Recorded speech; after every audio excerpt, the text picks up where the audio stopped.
Numbers chapter 34. Numbers chapter 34. If you're following along in your own Bible, get there with me if you will. We have the nation of Israel camped out on the doorstep of the promised land where they have been since Numbers chapter 22, verse 1. The Lord is in the act of final preparation and instruction for his people. He is getting ready to move them in.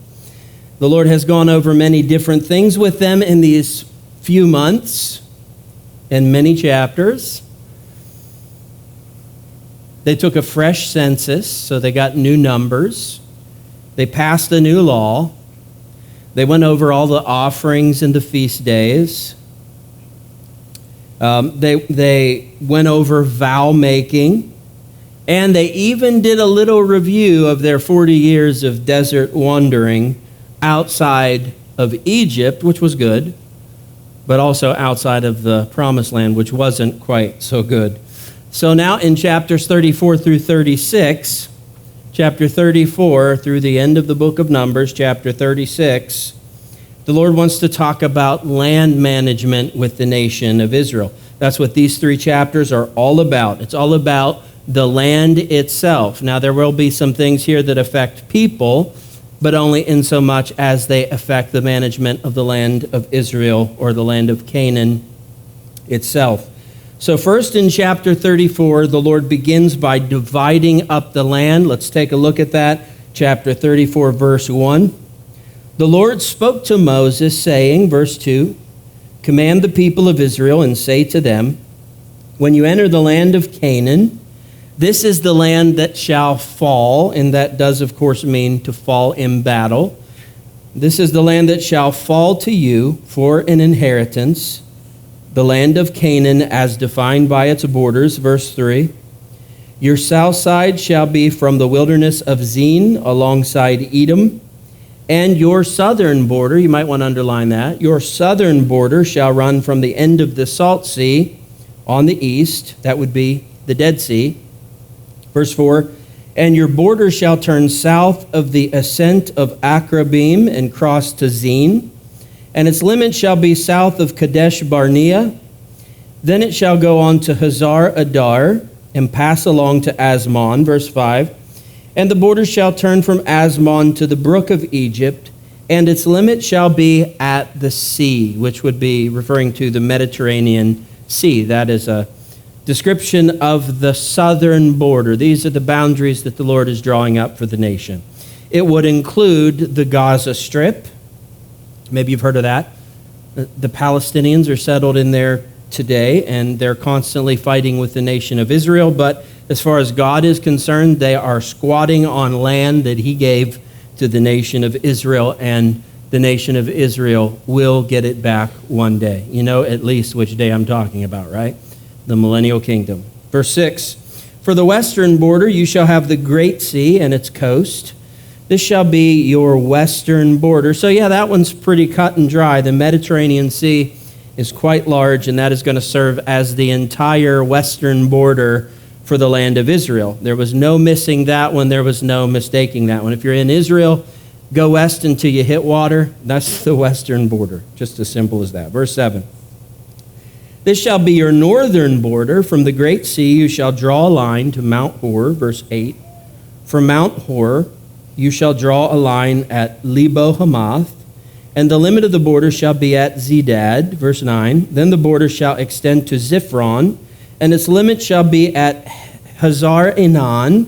This shall be your northern border." So the northern border would actually include the Golan Heights. That is another disputed area of Israel's land, constantly fought over. It's been fought over for decades. I believe Israel settles about 2/3 of that, and 1/3 of that is settled by Syria. What does the Lord say about it? The Lord says, according to these boundaries, that the Golan Heights belong to Israel. And can I say again, they will get the Golan Heights back one day, and you know what day that is. All right? Verse 10. "You shall draw a line for your eastern border from Hazar Enan to Shephem." Verse 11. "And the border shall go down from Shephem to Riblah on the east side of Ain." You guys know where all these places are, right? I'm sure you do. And the border shall go down and reach to the shoulder of the Sea of Chinnereth. Have you ever heard of that? The Sea of Chinnereth. It is actually another name for the Sea of Galilee. The Sea of Galilee has a bunch of names. Sea of Tiberias, Sea of Galilee, Chinnereth, all the same thing, the Sea of Galilee. On the east, verse 12, and the border shall go down to the Jordan, that's the Jordan River, and its limit shall be the Salt Sea, again, that is the Dead Sea. This shall be your land as defined by its borders all around. So that verses 10 through 12, those were the eastern borders, or that's the line that draws up the eastern border, I should say. And that is pretty close to what the nation of Israel possesses to this day, with some areas that are disputed, Gaza Strip, Golan Heights, so on and so forth. But this is it, southwest, north, east. We've been given all of the borders. I'll show you this on a map real quick. If you would, go ahead and throw that up. This is what we just read.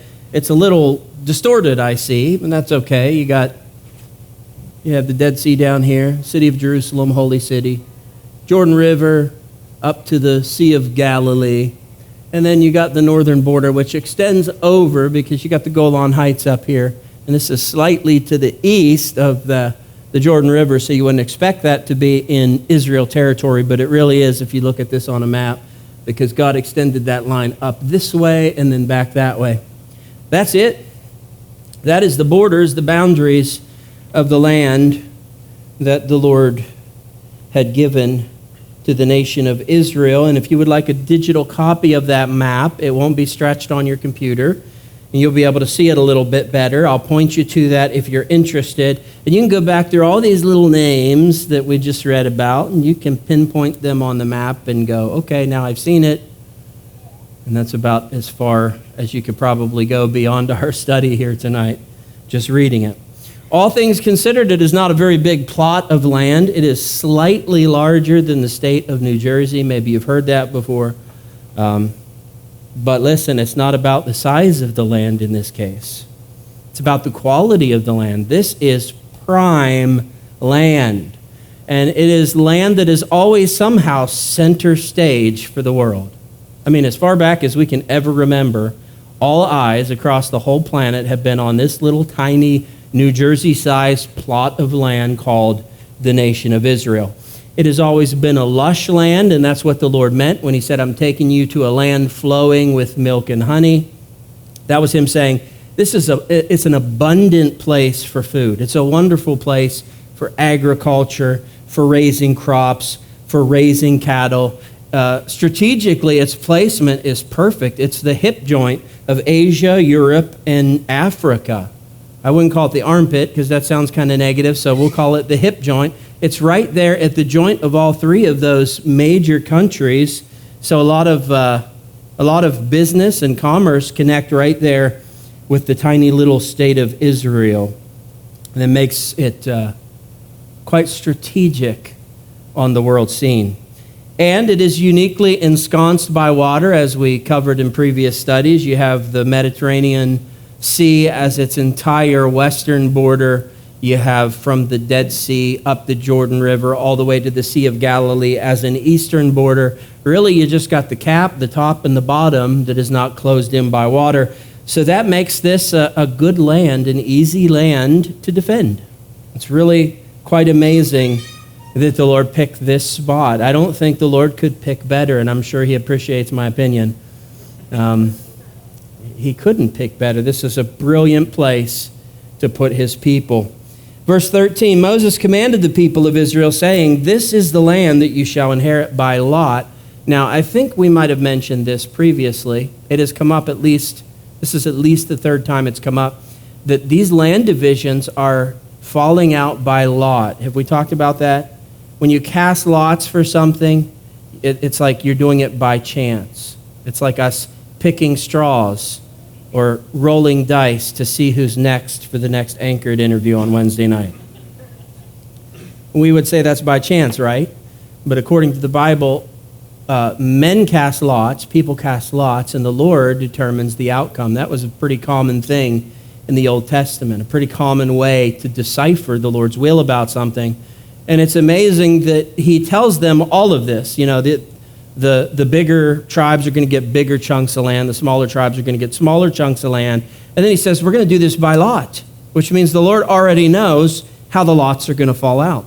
They're going to fall out perfectly.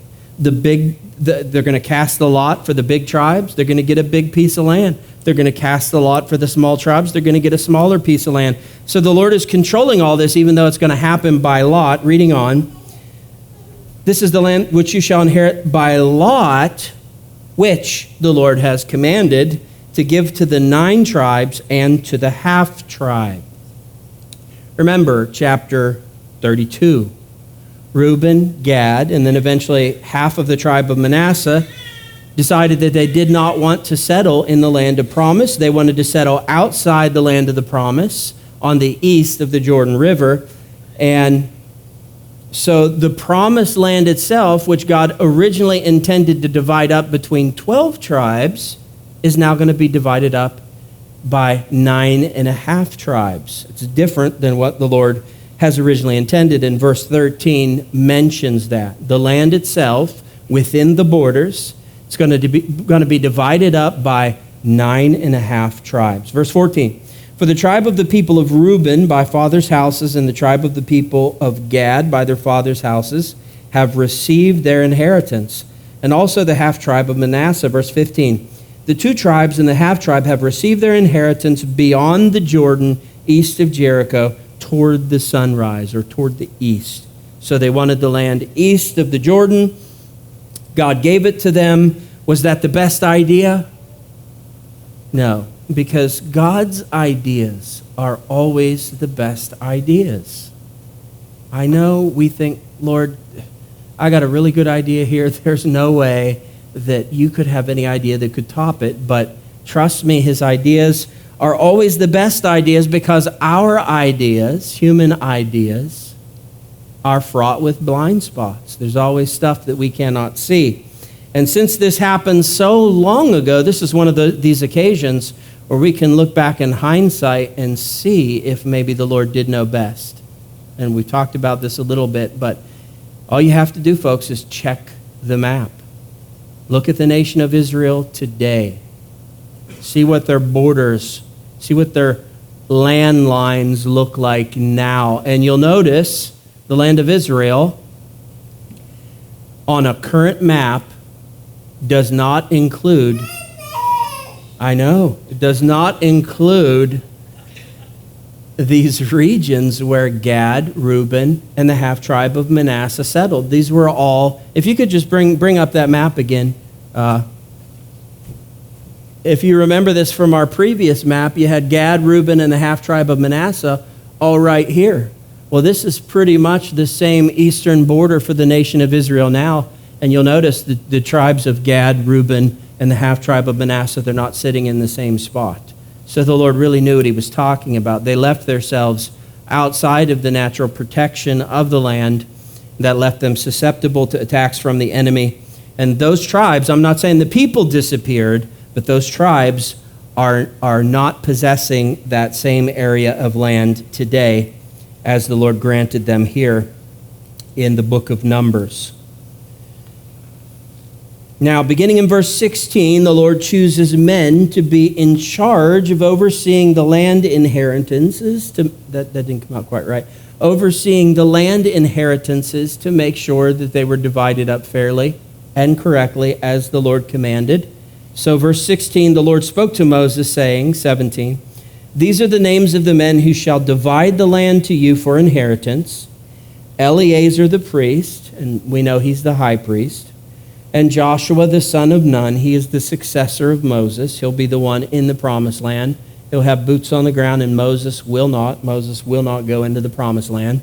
Verse 18, you shall take one chief from every tribe to divide the land for inheritance. So each tribe is going to have a leader from their tribe oversee the land inheritance. Their job is to make sure that their tribe doesn't get shorted or ripped off in any way. Verse 19, Caleb is going to oversee the land inheritance for his tribe, the tribe of Judah. In verse 20, Shemuel will oversee for his tribe, Simeon. Verse 21, Elidad for the tribe of Benjamin. Verse 22, Bucky, a redneck apparently, I would guess. Bucky for Dan. Verse 23, Haniel for Manasseh. Verse 24, Kemuel for Ephraim. Verse 25, Elizaphan for Zebulun. Verse 26, Paltiel for Issachar. Verse 27, Ahahud for Asher. Verse 28, Padahel for Naphtali. Now, if you count what we just covered there, that's 9.5 tribes. That's the dividing up of the land within the borders, and those are the leaders of the respective tribes. Chapter 35. Chapter 35. Now the Lord designates 48 cities that were scattered throughout that were to be scattered throughout the land of promise, specifically dedicated for the Levites. So we'll call these Levitical cities. 48 Levitical cities. This was a special consideration tribe, the tribe of Levi. This was the tribe that God selected to serve in tabernacle ministry. And because of that, they do not get their own land. The Lord told the tribe of Levi, I am your inheritance. You're not getting land. You're not going to be major landowners. I am your inheritance. You're going to get to work closely with me daily in ministry. You're going to have a relationship with me like the rest of the nation won't, and that's much better than having a lot of land. So rather than big chunks of land, they are given small communal cities to live in. We've referenced this multiple times in our studies. This is the chapter where we see these cities established. They were scattered throughout the promised land. So, like no New York City. Not all of them just growing up in one place. They were to be scattered out across the land, and that was to convey the message that holiness was to spread all over the land. And that also keeps the Levites from the distractions that come with being a landowner. They wouldn't be tempted to spend all their time working their land or defending their land. The Lord wanted tabernacle servants who were free from those kind of distractions that come with owning land and houses. You probably know what I'm talking about. When you rented, it was easy. Something went wrong, you just made a call. Now you own a house and something went wrong, and you probably have to fix it. So there's all sorts of concerns that come with owning, and the Lord wanted to spare them of all of that. The Lord is still looking for this type of worker in the New Testament church. He wants people that won't be distracted by the shiny things of the world. He wants people that won't get themselves too wrapped up in earthly living. He wants people that can commit the bulk of their time to ministry, to serving Him and to serving others. Verse 1, let's take a look at these cities. The Lord spoke to Moses in the plains of Moab by the Jordan at Jericho, saying, verse 2, command the people of Israel to give to the Levites some of the inheritance of their possession. So he's asking the rest of the tribes to donate land for these 48 cities. 48 Levitical cities. Donate land as cities for them to dwell in, and you shall give to the Levites pasture lands around the cities. Verse 3, the cities shall be theirs to dwell in, and their pasture lands shall be for their cattle and for their livestock and for all their beasts. And at this point you say, wait a minute, didn't you say the Lord didn't want to give them land because He didn't want them distracted? He didn't want them working their land. He didn't want them to have to be defending their land. He didn't want them distracted from the work of the ministry. Well, that is true, but when you keep reading, you see exactly what the Lord does here. When you read the dimensions of the pasture land that the Lord was giving them, pasture land that was to surround these 48 cities, you'll see this beginning in verse 4. And you'll see that God was making it so that they could only have very small herds. They were going to be completely provided for by virtue of partaking in the offerings that would be brought to the tabernacle, but that doesn't mean that it wouldn't be a handy thing to own some donkeys for pulling a cart or to have some cows for fresh milk. So the Lord made this possible for the Levites. They weren't going to have huge chunks of land to work. They weren't going to have thousands and thousands of cattle each, but the Lord did give them pasture land in order to supplement the income, if you will, that they would be making from the tabernacle work itself. So look at the dimensions here, verse 4. The pasture lands of the cities, which you shall give to the Levites, shall reach from the wall of the city outward 1,000 cubits all around, or 1,500 feet. Verse 5. And you shall measure outside the city on the east side 2,000 cubits, or 3,000 feet. And on the south side 2,000 cubits. And on the west side 2,000 cubits. And on the north side 2,000 cubits, the city being in the middle. This shall belong to them as pasture land for their cities. Now remember this also. You don't have individual landowners among the Levites. So this pasture land that we're reading about, this is all shared land. These cities, this is a shared community among the Levites. The pasture land is shared land. And the amount of pasture land was in direct proportion to the size of the city. We just read this. However big the city became, then the pasture land would expand with the growth of that city, because you were measuring by the outside of the city. 1,500 feet in each direction, so a total of 3,000 feet. But the growth would occur as the city grew because you weren't measuring from the city square, from the center of the city. Now, this is tough for me to explain and you to understand it, so I was able to find someone who did up a drawing of this online, and I'd like you to throw that up if you would. This is going to help you just to get an idea of this. Here is the Levitical city in the middle. And what this verse was telling us is that from these corners, from the sides, the outer borders of this city, or each city, you would measure 1,000 cubits, 1,500 feet, 1,500 feet the other way, 1,500 feet down, 1,500 feet that way. So you keep doing it like that. Now, as the city in the middle grows, what expands there? These patches in the middle that aren't measured. So as the city gets bigger, these 1,000 cubit things stretch out this way, and the middle grows, and the middle here grows, and all four corners. By the way, that ends up forming a cross, which is kind of cool. But I guess it's a plus sign. Whatever, I see a cross, okay? Because I'm spiritual. But so it's actually, I mean, this is brilliant city management. This is brilliant land management, city planning. This is way ahead of its time. The Lord had a really good idea here by doing this. Now, all of these 48 cities, okay, you can put that down. I think we're done with that.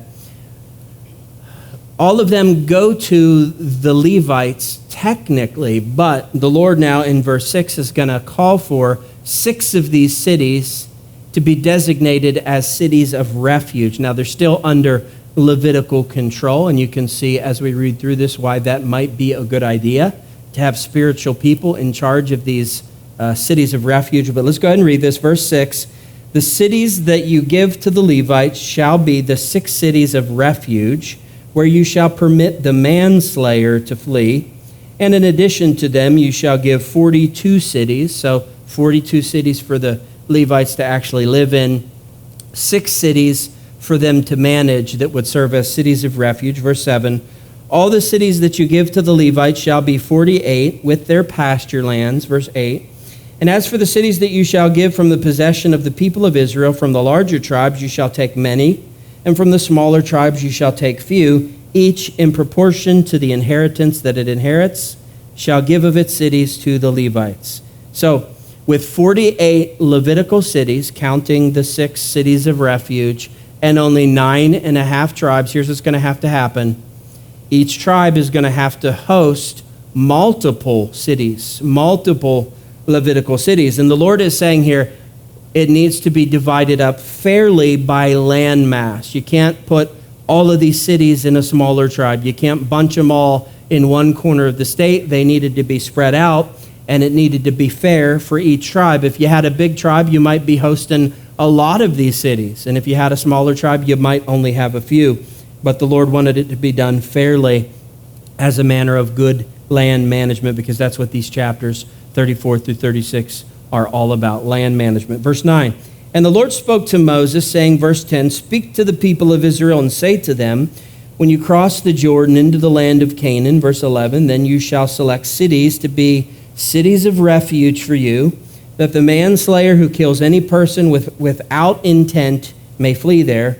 Verse 12, the city shall be for you a refuge from the avenger, that the manslayer may not die until he stands before the congregation for judgment. Verse 13, and the cities that you give shall be your 6 cities of refuge. Verse 14, you shall give 3 cities beyond the Jordan and 3 cities in the land of Canaan. Interesting, 3 cities on the outside there, Gad, Reuben, and Dan, and then the rest of them within the city. Verse 15, these 6 cities shall be for refuge for the people of Israel and for the stranger and for the sojourner among them. So it didn't matter if you were a Jew from the land or if you were a Gentile that considered the land of Israel your home. You were a convert, so to speak.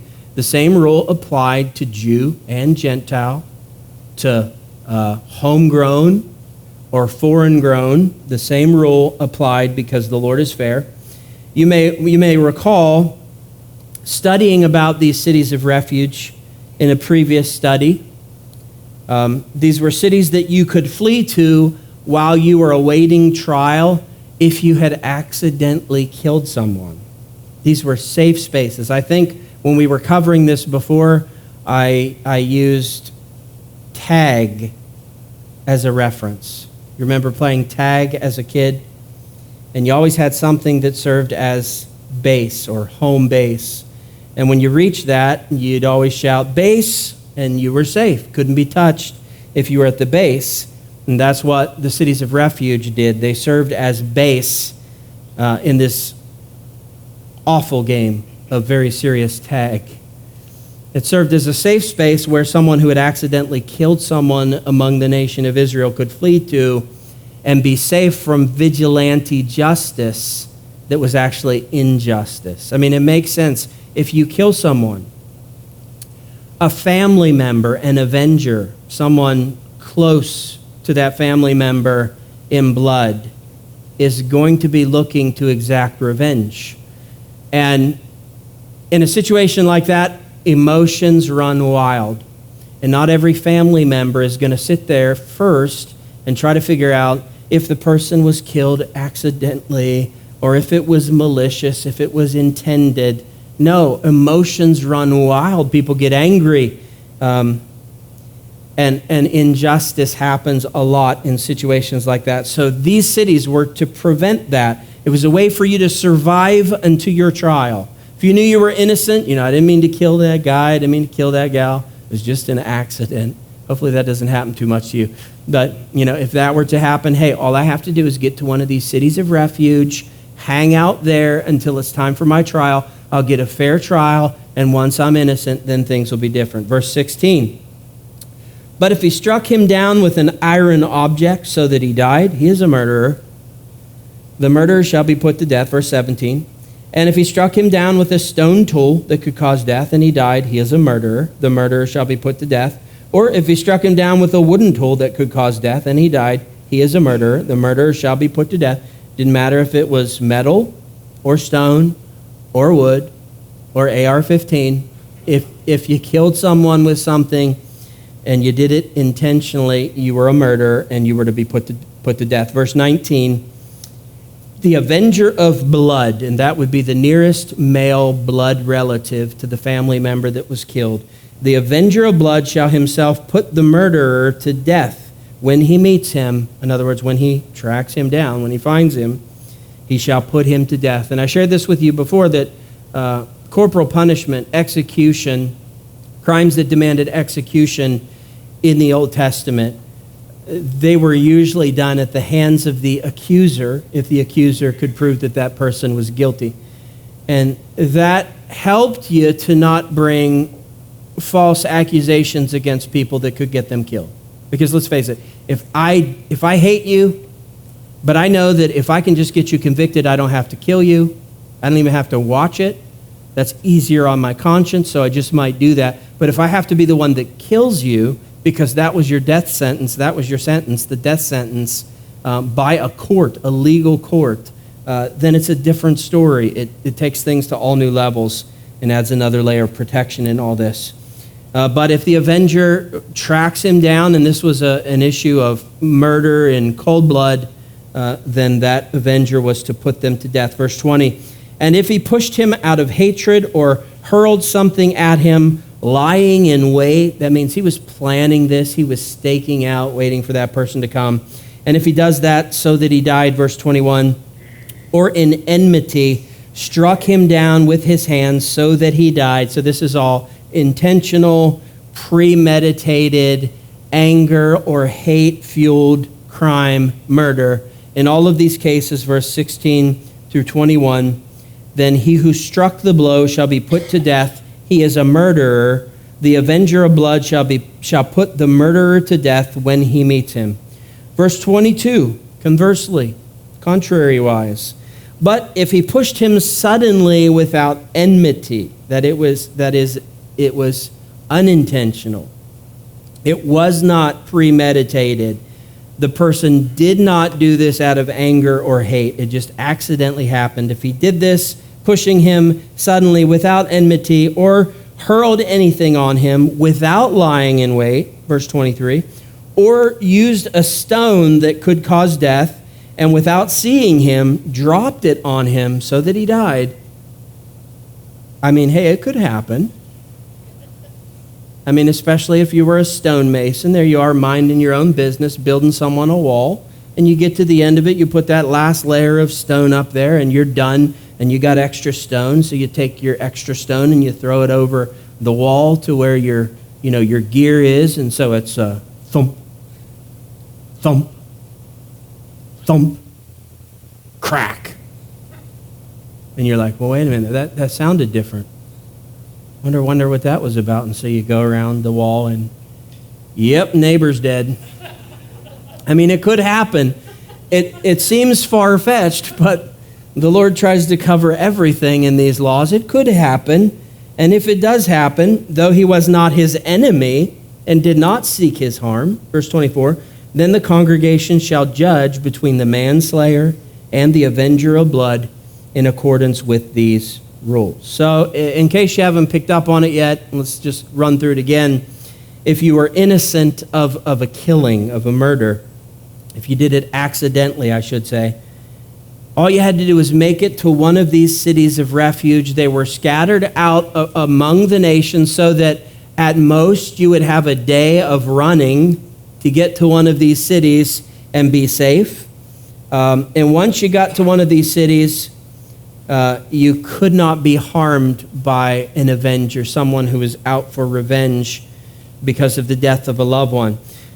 Those who were innocent, safe in the cities of refuge. Those who weren't innocent, those who murdered in cold blood, those who murdered by means of premeditated murder, out of anger, out of hate, out of jealousy or something like that, there was no going to the city of refuge for you. That was just pointless. If you wanted to escape death and you knew you were guilty because you did it in an intentional way, then your best bet, if you did not want to die, would be to leave the nation of Israel altogether, to just get out of there and go find some cave or somewhere else to hide in. The cities of refuge serve as a picture of Christ. But as the book of Hebrews tells us, Christ is superior to all of these Old Testament pictures.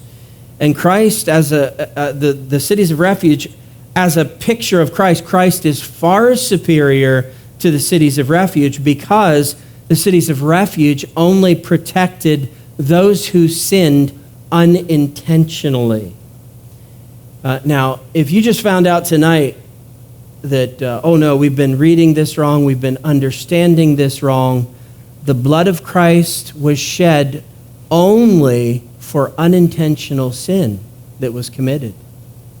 The blood of Christ does not pardon intentional sin that is committed by us. How many of you would have the wind knocked out of you? How many of you would quit trying and stop coming to church and just give up, hopeless? Well, it should be all of you, because we don't just need Christ to pardon our unintentional sins. We need the Lord to pardon a whole bunch of intentional sins too. And so in this way, Christ is a far superior picture here, a far superior thing for us in the matter of pardon. Well, what happens to a person that has accidentally killed someone? Verse 25. And the congregations shall rescue the manslayer from the hand of the avenger of blood, and the congregation shall restore him to his city of refuge. Did you get that? If he killed unintentionally, and he's found to be innocent, he's found that he did in fact do it unintentionally, he does not get to go home. He has to now go back to the city of refuge that he fled to, and he has to live in the city of refuge the city to which he fled, and he shall live in it until the death of the high priest who is anointed with the holy oil. So if the high priest was younger than you, forget it. You're never going home again. You're spending the rest of your life in the city of refuge. I don't think it's a bad thing that the Lord did it like this. And I'm pretty sure that the Lord had the family members of the person that was killed in the process in mind. Because even though you did not do it intentionally, the fact is someone still died. It's still a serious issue. And you're going to have a family member struggling in the area of forgiveness. And so the Lord, in this case, for the nation of Israel, thinks it's best for you just to stay there in the city of refuge until the high priest dies. So that's going to give you some time, and what that's going to do is that's going to leave it in the Lord's hands. That's going to let the Lord determine when you could be freed from the city of refuge and brought home again. And this serves as a PIP of Christ, a picture-in-picture of Christ. We're already studying a picture of Christ, the city of refuge, but this is a picture within the picture, because Christ is our city of refuge, but he's also our high priest. And it is the death of our high priest, Jesus, that sets us free and brings us home. Verse 26. But if the manslayer shall at any time go beyond the boundaries of his city of refuge to which he fled, verse 27, and the avenger of blood finds him outside the boundaries of his city of refuge, and the avenger of blood kills the manslayer, he shall not be guilty of blood. In other words, don't leave base. Don't leave the safe space. If you do, then you end up opening yourself up to the wrath of the Avengers, the title of a Marvel movie that we didn't know we needed. The wrath of the Avengers. Verse 28. For he must remain in his city of refuge until the death of the high priest, but after the death of the high priest, the manslayer may return to the land of his possession. Verse 29. And these things shall be for a statute and rule for you throughout your generations in all your dwelling places. Verse 30. If anyone kills a person, the murderer shall be put to death on the evidence of witnesses, but no person shall be put to death on the testimony of one witness. And you'll see this all throughout the Bible, Old Testament and New Testament. You never take one person's word for it, not in legal matters. It is going to be, biblically speaking, by the mouth of 2 or 3 witnesses, or more if you can get them, by the mouth of 2 or 3 witnesses or more, that every word will be established. It is the same in It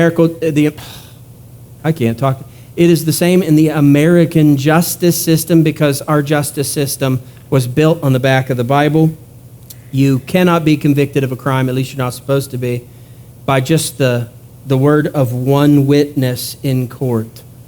You need multiple witnesses, and usually nowadays some form of evidence. It's easier to find one person that's willing to lie to get another person in trouble. It gets more difficult to get people to go along with that and to sort of conspire together and then lie together. It was more difficult at this time, and that's why 2 or 3 witnesses was sufficient. In our day and age, forget it. And the world is a bunch of liars, and you know it. I mean, it's to the point now, like I've shared with you before, that a person gets up on the stand in court, they swear to tell the truth, the whole truth, and nothing but the truth, and then the jury spends the rest of their time trying to figure out, okay, now, what did they say that was true? Which part of it, was any of it true? And it's really a shame that we've gotten to this place in our culture, but here we are, surrounded by a bunch of liars, and I am not lying about that at all.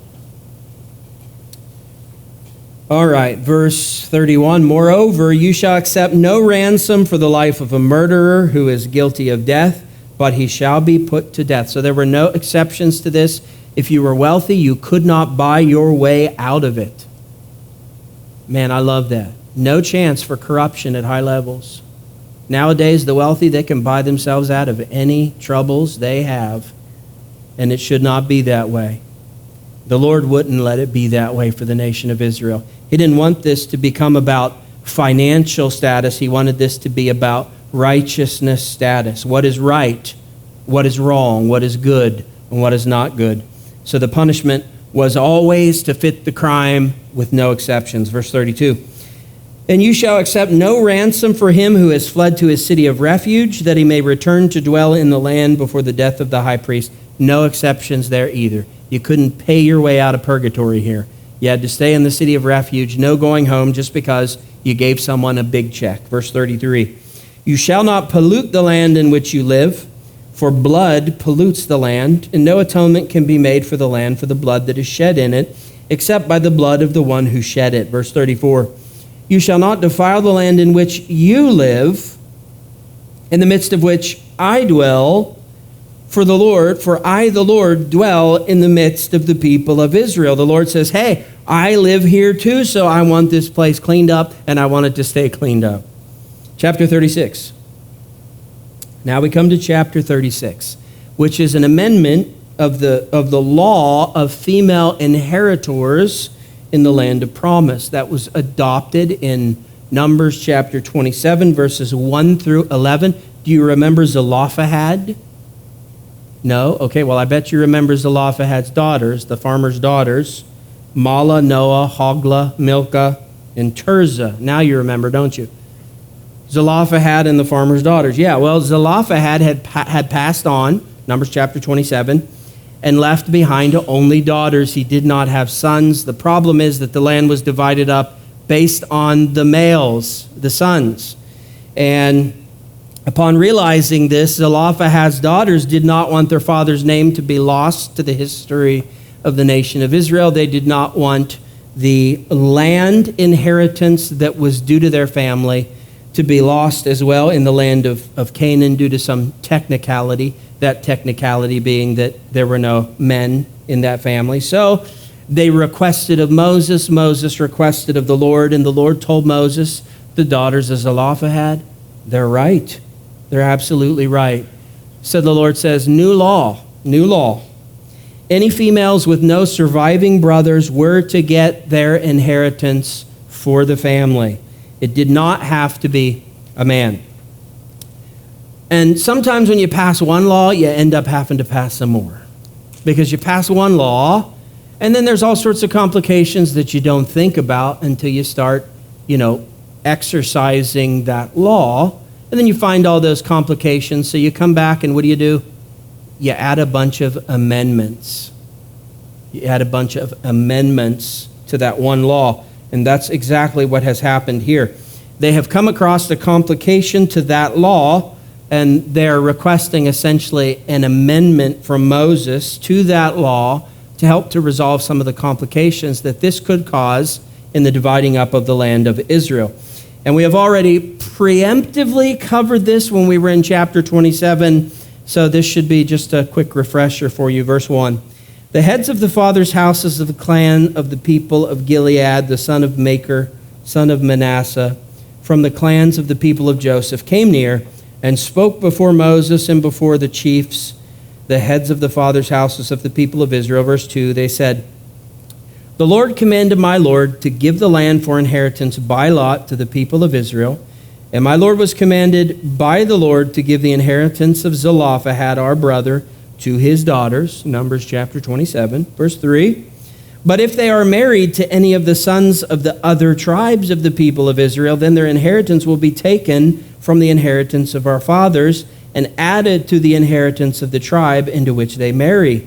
So it will be taken away from the lot of our inheritance." Verse 4, "And when the Jubilee of the people of Israel come, then their inheritance will be added to the inheritance of the tribe into which they marry, and their inheritance will be taken from the inheritance of the tribe of our fathers." Verse 5, "And Moses commanded the people of Israel according to the word of the Lord, saying, the tribe of the people of Joseph is right." Chapter 27, "The daughters of Zelophehad are right." The women should be able to get the land inheritance.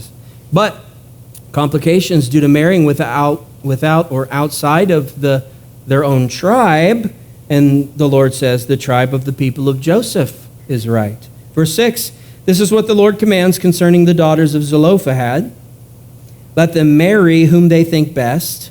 Only they shall marry within the clan of the tribe of their father."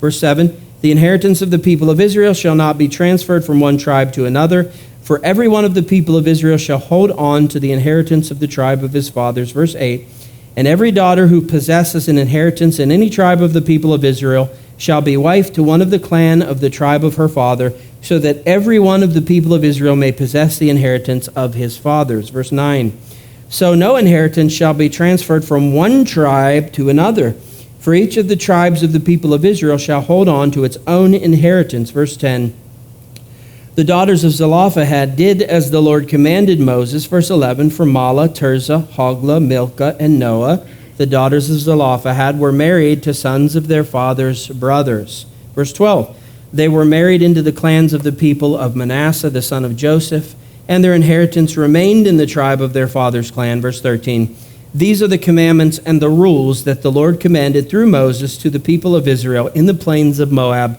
by the Jordan at Jericho." Do you see what the complications were? When a woman marries a man, the two become one. And what's his becomes hers. It's true. And unfortunately, in this situation, what's hers becomes his. So let's just take for an example this a daughter of Zelophehad. And if she marries someone from the tribe of Dan, let's say, well, whose land is that plot of land now? Does it still belong to Manasseh through Zelophehad? Or does it belong to the tribe of Dan? I mean, it would only be fair that the husband would have a rightful stake in Manasseh's land if that was the case. And then what happens during the year of Jubilee when everything reverts back? Whose land is it? There's a bunch of complications here. And the land division, if this would perpetuate, would end up looking like a jigsaw puzzle. You'd have pieces of tribes scattered all over the place. Before long, it would just all get chopped up, and there'd be no use trying to keep track. And the Lord doesn't want that to happen. He wants the land to stay with the tribes as he's designated them. So he says that the solution here is for them to marry within their own tribe. This prevents other tribes from land grabs. You can see how this might happen, you know. You have a guy wandering through the land of Manasseh. He sees a spot of pasture land. He goes, "Oh my, that is the best pasture land I have ever seen for cows. I mean, this is just a perfect spot. Who owns this land?" "Well, Hoglah. Hoglah owns the land." "Okay, well, I tell you what, I would never consider marrying her under normal circumstances. She's a bit of an oinker, Hoglah. But I tell you, that is some great land for my cows. And for that piece of land, I think I could put up with, 30, 40 years of marriage to Hoglah." And so you can see where this might be an issue. People going for land grabs, people marrying for the wrong reasons just to build their tribe, just to build their own families. So instead of having these situations that give these temptations of strategically good planning for marriage, instead the Lord says, you know what, I know fleshly tendencies, and it's a shame that stuff like this would happen, but it would. And so the Lord tries to fence us in as much as he can into good behavior. And I like that about the Lord. I think that's a wonderful thing. I can't believe I'm going to say this, kind of wish we had more rules among us, just to keep us fenced into good behavior. Then again, you got to be careful with legalism, and that sort of thing becomes legalism if you're not careful. But the Lord does this with the nation of Israel. He fences them into good behavior. He says, let's do away with any possibility of all of those complications. Women who hold land inheritances on behalf of their tribes, when they marry, they need to keep it in the family. And again, that sounds really terrible to us. But, hey, you didn't have to marry a first cousin. It could be, a third or a fourth cousin, and it wasn't quite so cringy. At the time, the bloodlines were more pure. You don't have the degradation of human genes as we do today that causes issues with intermarry. So there's still, there's a lot of wiggle room there, and it's a good solution for their situation. With that said, church, thus concludes our study of the book of Numbers. Another book of the Bible under our belts. You had no idea I was going to do 3 chapters tonight, did you? This is a record at Anchored Fellowship. This is uncharted water. And go back to the title screen. You see that, Numbers chapter 34? I knew I was doing chapter 35 and chapter 36 too. I just didn't want you to know it. I wanted to surprise you. Might have also been because I really doubted if I'd get it done. Maybe a little bit. But we were able to move so quickly through these chapters because much of this we have referenced already, and much of it really doesn't require much commentary from a Bible teacher because it's reading about the dividing up of borders and things like that. So I think we covered it adequately. I hope you agree. If not, hey, there's all kind of resources out there. Go study these 3 chapters until your heart is just exploding with contentment from studying these 3 chapters, okay? But for us tonight, we're going to close by giving the Lord a hand clap offering for everything that he taught us in the book of Numbers. Next week, we begin our study through the book of Joshua. All right, let's stand.